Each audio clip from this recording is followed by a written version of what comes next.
Isang chick, ang ganda. Nakakainis, walang mitis, pati ang putis niya.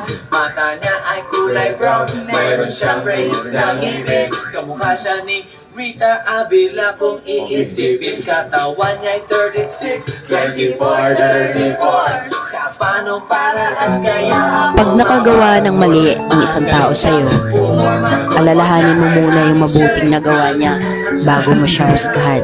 Kasi sa panahon ngayon, minsan, pag nagkakamali sa atin yung isang tao, hindi na natin talaga maalala yung mga bagay na mabuting nagawa niya sa'yo. Nakakalimutan na natin lahat yon sa isang pagkakamali lang. Real talk yan.